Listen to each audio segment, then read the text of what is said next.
Hello and very warm welcome at Amish Shackle 5858. I am Amish Shackle. Following news have been reported by American, European, Asian, African, Australian news channels and the news agencies. So please, let's go to the headlines. Tonight, a passenger jet rocked by turbulence. The plane diverted as millions traveled for the Labor Day weekend. The United Express flight from Aspen to Houston flying into turbulence. Passengers tossed around the cabin. Oxygen masks dropping from overhead. The plane descending more than 4,000 feet in less than a minute. The pilot reporting injured passengers and requesting a stretcher. It comes at the height of what is expected to be record travel over the holiday weekend. Also tonight, tracking thunderstorms and rain from Texas to the Dakotas. Temperatures up to 15 degrees below average for much of the country. Lee Goldberg with the Labor Day forecast. New reporting on the deadly school shooting in Minneapolis as children scrambled to safety. What the shooter's father allegedly told police about the suspect's most recent relationship, and why authorities say security procedures in place during mass likely saved lives. Tonight, amid the turmoil at the CDC, major pharmacies limiting access to the COVID vaccine in some states as cases rise and millions look for guidance from the nation's top health officials. The news breaking just moments ago, an appeals court ruling on President Trump's sweeping tariffs, what the court decided, and how it could affect economies around the world. Tonight, President Trump signaling he's expanding his immigration crackdown in Chicago. Law enforcement officials telling ABC News the administration is planning to surge immigration enforcement operations as early as next week. How city leaders are reacting tonight. With the college football season getting underway, a University of Miami football player now facing charges in the deaths of 3 people killed in a high-speed crash. The Powerball jackpot now worth $1 billion. The Labor Day weekend drawing now the largest jackpot of the year. And Robin Roberts returns to the Gulf Coast.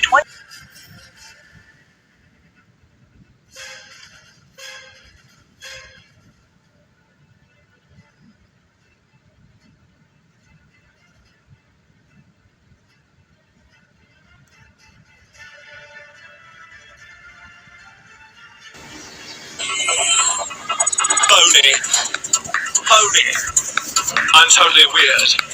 Galentine's. It's time for Galentine's. This greasy vermin can't keep his hands from squirming. If you've been watching this show, and I know you have, you know we were the first to call out Gavin's bizarre hand movements. Remember this classic? Conditions that determine our fate and future. And that fundamental notion of agency, I think, is important more broadly, and I think that goes to some of the issues around, victimization. And I see a lot of that, respectively, on the right, increasingly, even with Trump often approaching things from that sort of mindset. Then even Trump couldn't help but notice. Gavin, I know him very well. He's incompetent. He's a nice guy, looks good. Hi, everybody. How you doing? He's got some strange hand action going. I don't know what the hell his problem is. It's a little weird, to be honest. There's a little something shaky going on there.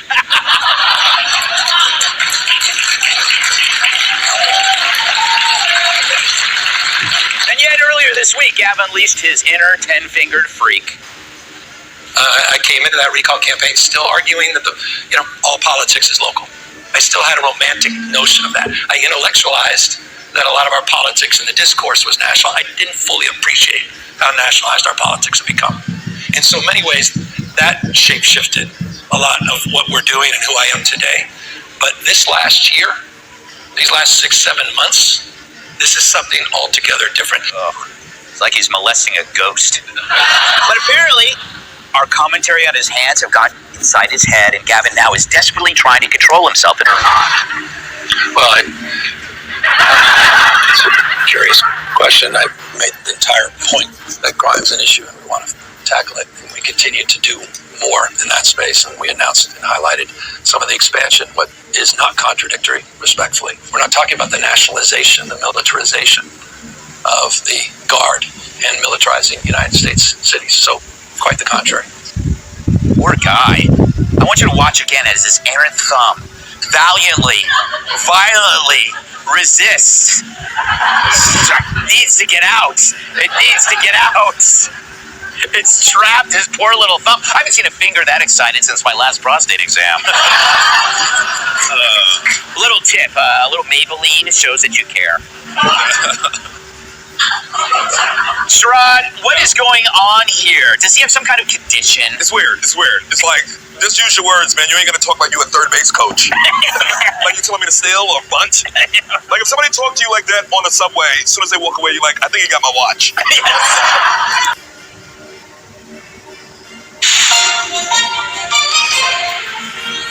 Breaking news this Friday night, a major blow to Trump's trade war.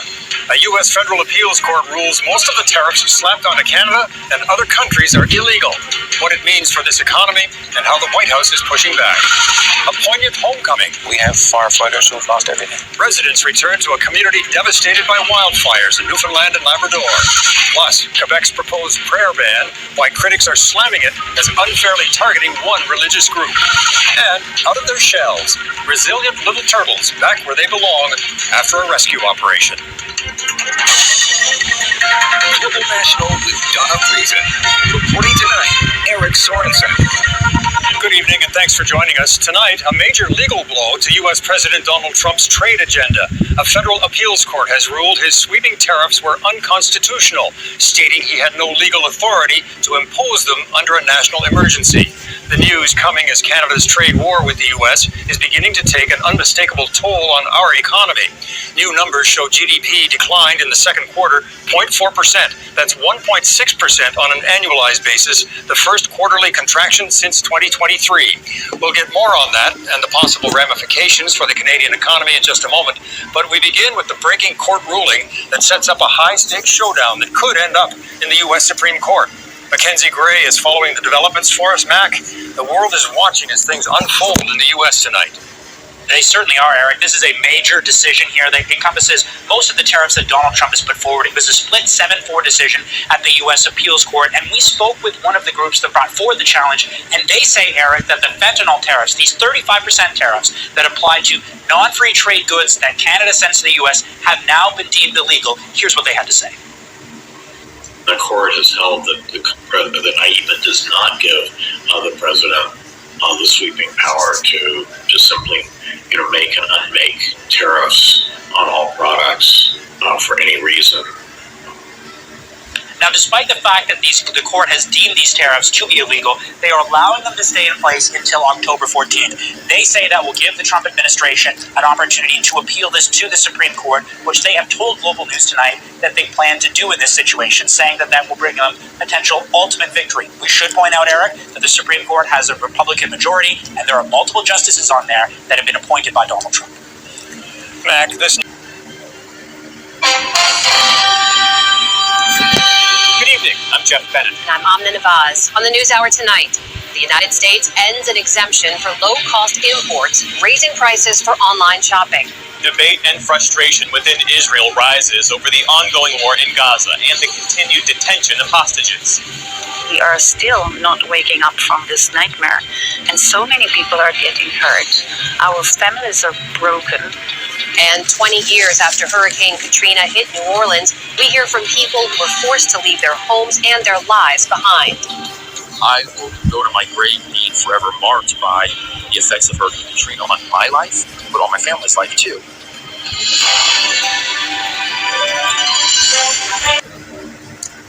Right now, everything's on pause, and we just don't know what's going to happen. Shipments to the U.S. held up overseas by confusion over an import tax. Maybe it'll be okay in a month, maybe it won't be. One thing's likely.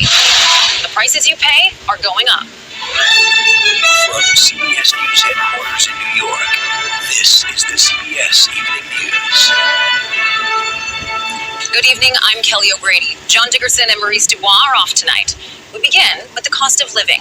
The government reported today that inflation in July was running at an annual rate of 2.6%. That's moderate. It was still above the Federal Reserve's target of 2%. The prices you pay for goods shipped from overseas could be increasing more rapidly in the months ahead. That's because a new tax kicked in today.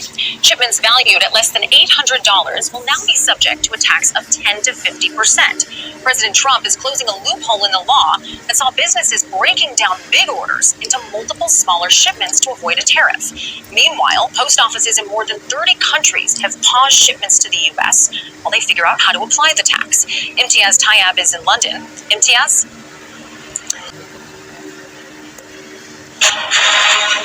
Tonight, dramatic turbulence and a dangerous start to holiday weekend travel. Oxygen masks dropping as a flight from Aspen to Houston was forced to make an emergency landing. Severe turbulence sending 2 people to the hospital. Now, millions of Americans are set to hit the road and the skies. What the CEO of Southwest tells us about the major changes on the way. Just breaking tonight, the court ruling declaring most of the president's tariffs illegal. The president reacting tonight. New developments after the heartbreak in Minneapolis. Police now saying they interviewed the shooter's mother as red flags from the past emerge.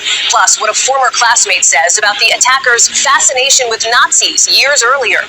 Just into us, why dozens of students are having to be hospitalized in Ohio after saying they felt sick. Massive explosions across Gaza City as Israel's military advances. In Washington, President Trump yanking Secret Service protection for former Vice President Harris right as she's about to hit the road for a book tour. Plus, the Senate shakeup, what an Iowa Republican's decision not to run again could mean for the GOP's grip on power. Why we're seeing so many cases of a deadly flesh-eating bacteria linked to oysters. And the streets of New Orleans filled with celebration and sadness. 20 years since Hurricane Katrina. Now, Tommy Amos' moving conversation with actor Wendell Pierce and those still living with the fallout from that monster storm. Nightly News starts right now. This is NBC Nightly News.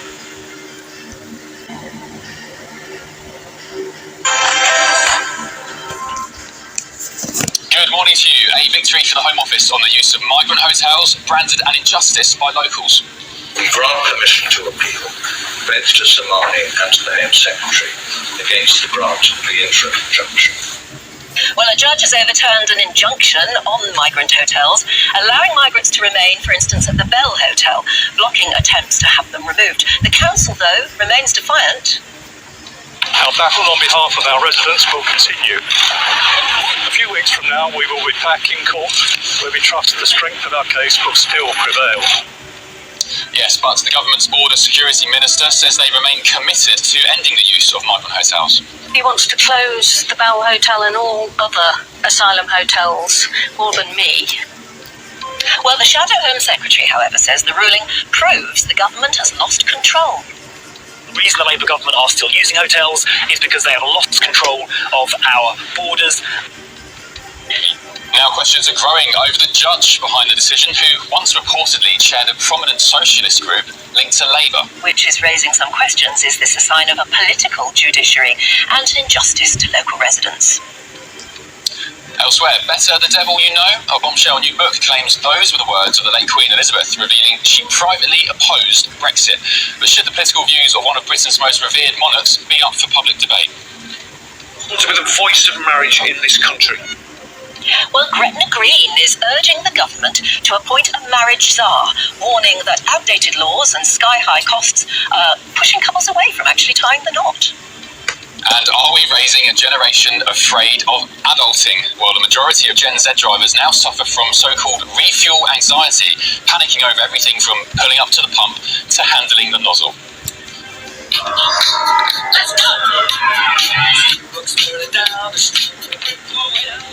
And we'll sit down with Leslie Ann Jones, the award-winning journalist who's written a book about Freddie Mercury's unknown daughter. Good morning. Under pressure, Manchester United boss Ruben Amorim admits he sometimes feels like quitting Old Trafford. More on that later. Meanwhile, the disappointment from the Brits continues at the US Open as both Emma Raducanu and Cam Norrie crash out at Flushing Meadow. Hello, good morning. An unsettled weekend ahead with heavy spells of rain and strong winds. Stay tuned and I'll have all the details. Good morning to you. It's just gone 6 o'clock. I'm Ben Leo. And I'm Ann Diamond, and this is GB News Breakfast.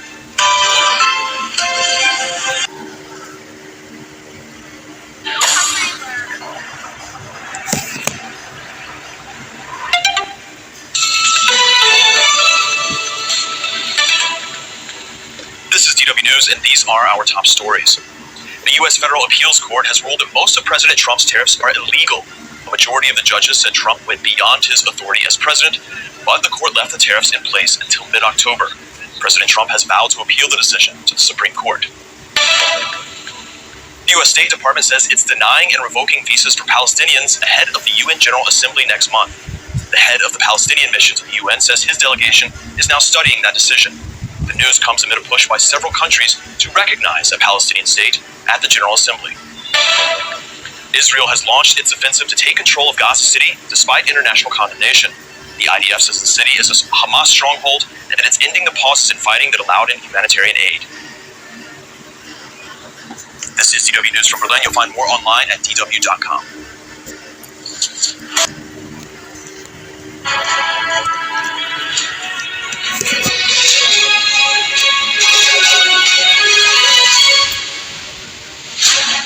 Hello, good morning. It's 6 o'clock on the breakfast show today. One alleged loophole in the law is stopping two parents get justice for their late daughter. And in sport, Ruben Amorim says he'll make no promises over his future at Manchester United. It's Saturday, the 30th of August. The parents of a 14-year-old girl who died in a failing mental health unit have told Sky News they feel there's been no accountability or justice for their child's death. I think people often talk about justice for this or that, and I think we struggle with that because we feel there can be no justice for Ruben. She's dead, she's gone. 3 arrests in Epping last night over a ruling to keep the Bell Hotel open to asylum seekers sparked further protest. Training gets underway for the Afghan women's football team, reunited in the UK after being forced to flee the Taliban. We used to play back in Afghanistan together to feel that kind of time that we spent together, the sisterhood, and the hope that we want to share to the world that Afghan women are still here and are still fighting. And in sport, British interest in the US Open singles is over after Cameron Norrie loses in 4 sets to the full-time champion Novak Djokovic.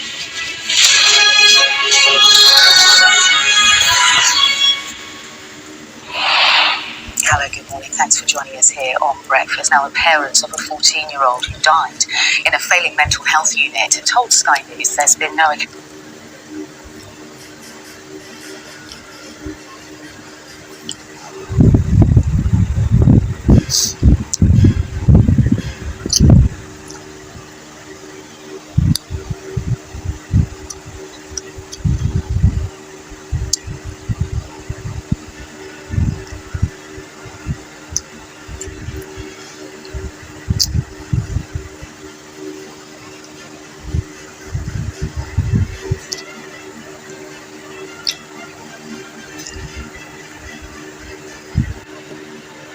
And on France 24 news programmes.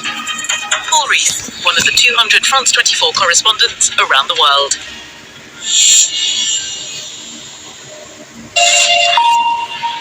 Welcome back. You're watching Daybreak here on France 24. Our headlines this hour. The U.S. Appeals Court rules most of Trump's tariffs illegal, but allows them to stay in place as the Trump administration appeals to the Supreme Court.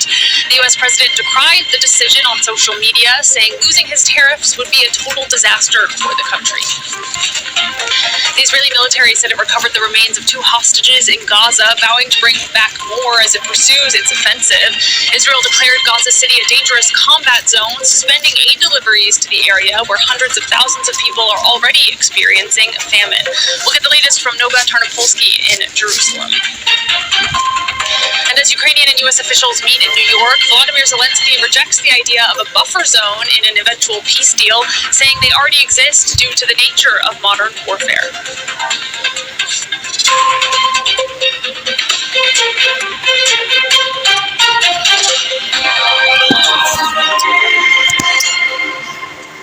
Thank you for joining.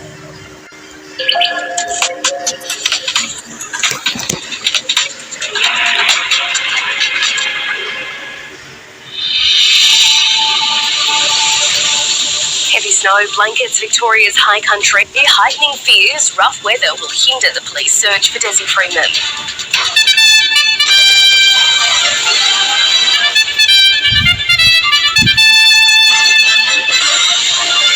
Rare snowfall in New South Wales with blizzard warnings for alpine regions while damaging winds batter the southeastern states.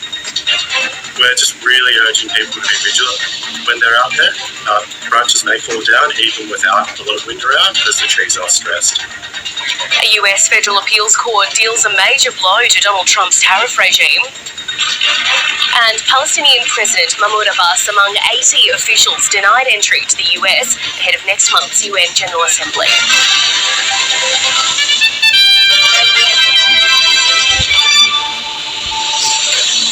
Hello and welcome to ABC News. I'm Melissa McKay. Hundreds of police from around the country have battled through severe weather conditions in Victoria's northeast as the search for alleged gunman Desi Freeman continues. The 56-year-old is alleged to have opened fire on police as they served a warrant at his Pulpunka home on Tuesday, killing 2 officers and seriously injuring another. Reporter Erin Somerville is in Pulpunka for us today. Hi there, Erin. What's the latest on the search? Hello, I'm at the Search Police headquarters at Pulpunka, and in the last hour we've really seen some aerial search activities start to ramp up. You may see a police helicopter take off behind me shortly. In the last couple of hours it's taken off a few times. You can see what appears to be police officers sort of leaning out of the helicopter as if they're looking for something. So that's been travelling down the Buckland Valley area just south of Pulpunka a few times in the last hour. We've also seen what appears to be a surveillance type of plane circling above the township in the past hour at quite a high altitude. Earlier this morning we also saw some drones take off, but the police here have actually been quite lucky. They've been hampered by really tough conditions with the weather since Tuesday. They've had a bit of a window with some sun and some blue skies today despite those severe weather warnings. Now that northeast Victoria severe weather warning for damaging winds has just been cancelled in the past hour, but really cold conditions are persisting. Snow still expected down to 800 metres, and it's going to get as cold as possibly -2 degrees overnight in some parts of the northeast here. And Erin, it's day 5.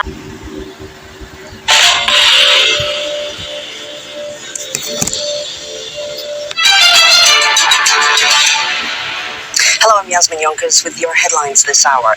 Thailand's Pheu Thai party says it's confident it can form the next government after Paetongtarn Shinawat's removal as Prime Minister. The country faces ongoing uncertainty with rival parties pushing for an interim government. At least 3 killed in a fire set by demonstrators in Indonesia's east as outrage spreads nationwide over a ride-share driver killed by a police vehicle in Jakarta. President Prabowo Subianto under pressure as anger boils over wages, jobs and taxes. And a US federal appeals court rules that most Trump tariffs are illegal, but allows them to remain in place until mid-October, giving the White House time to take the fight to the Supreme Court. And that's the latest headlines from the CNA Newsroom.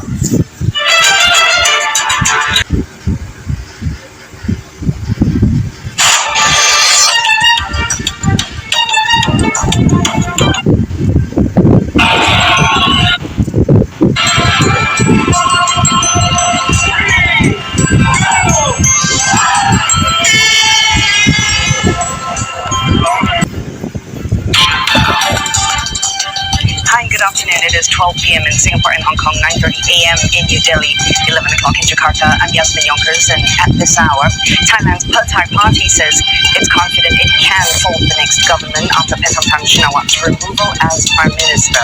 The country faces ongoing uncertainty with rival parties pushing for an interim government. At least 3 killed in a fire set by demonstrators in Indonesia's east as outrage spreads nationwide over a ride-share driver killed by a police vehicle in Jakarta. President Prabowo Subianto under pressure as anger boils over wages, jobs and taxes. And China rolling out the red carpet for world leaders descending on the country for a major summit and a military spectacle. Well, Thailand's Pheu Thai party says it plans to lead negotiations to form a new government coalition amid a power scramble. Welcome to Democracy Now, democracynow.org, the War and Peace Report. I'm Nermeen Sheikh. Israel's military has declared Gaza City a dangerous combat zone as it ramps up its offensive to seize the Gaza Strip's largest urban area. The announcement came as Israel carried out drone, artillery, and fighter jet attacks that killed at least 41 Palestinians since dawn, including children and people searching for food.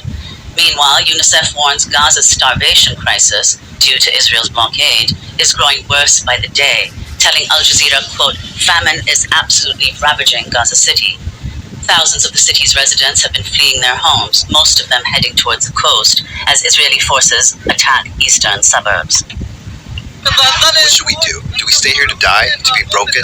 My 2 brothers died. My mother was martyred. My cousins were killed before my eyes. What should we do? We keep moving from one place to another until God above looks upon us. Earlier today, Israeli Prime Minister Benjamin Netanyahu's office said Israeli forces in Gaza recovered the body of Ilan Weiss, a 55-year-old Israeli abducted by Hamas in October 2023. 49 hostages remain in Gaza, at least 27 of whom are deceased, according to Israel. On Thursday, Israel's far-right Minister of Finance, Bezalel Smotrich, called for the annexation of the Gaza Strip if Hamas refuses to disarm. Hamas condemned his threat as, quote, "an official call to exterminate Palestinians." Israeli forces have arrested at least 9 Palestinians in raids across the occupied West Bank. Among those detained is a school principal and the head of a village council. Separately, 2 Palestinians were shot and wounded by Israeli troops during a raid on Nablus, and a Palestinian man was shot in the feet by Israeli settlers east of Nablus. The continuing West Bank violence came as Israeli and Palestinian protests. Africa News. The news. In a win for the British government, an appeals court overturned a temporary injunction blocking asylum seekers from being housed at a hotel near London. Last week, the High Court ruled that dozens of migrants staying at the Bell Hotel would have to leave by mid-September. But on Friday, the 3-person panel said the initial judgment was wrong. The judge's exercise of discretion in this case was seriously flawed by his erroneous reliance on the, quote, "deliberate breach," unquote, as a significant factor in favour of the grant of an interim injunction. The temporary nature of the injunction. We emphasise here, as we did at the outset, that the issue for the judge in August was whether to grant a temporary injunction until the trial in October. The judge appears to have given very little weight to the desirability of preserving the status quo until that point. The risk of injustice to the residents of the hotel by being dispersed by 12th September, when the trial of the claim was to take place only some 6 weeks later, seems to have had oddly little resonance with the judge. In all of the circumstances, we consider on these issues that the judge's approach to the balance of convenience exercise was seriously flawed in principle. The exercise of his discretion can therefore be reviewed on appeal. The hotel in Epping has become the epicenter for an issue that's topped the political agenda in recent months, following the sharp rise in the number of asylum seekers reaching Britain on small boats across the English Channel. A US executive order reinstating duty on small packages is proving to be a big headache for international postal services. Mexico on Wednesday joined a growing number of countries in suspending package shipments to the United States due to confusion over tariffs on low-value parcels. Previously, packages worth less than $800 could enter the US duty-free due to the so-called de minimis exemption. But that comes to an end on Friday, thanks to a US executive order President Trump signed last month. Goods that previously entered the United States without needing to clear customs will require vetting and will be subject to their home country's tariff rates, anything from 10 to 50%. International postal services in Japan, Australia, India, and a number of European countries have already paused the shipment of packages to America. They say there's too much ambiguity about the kinds of goods covered by the new rules and no time to process their implications. In a statement last week, French mail service La Poste said the US didn't provide full technical details or allow enough time for the French postal service to prepare for the new customs procedures. La Poste expressed regret over the situation and said it's continuing to work with US authorities to resolve the issue as soon as possible. Proponents of limiting the exemption say it's allowed Chinese retail platforms to flood the US with low-priced goods. But some smaller American businesses that rely on imported products could be hard hit by the rollback.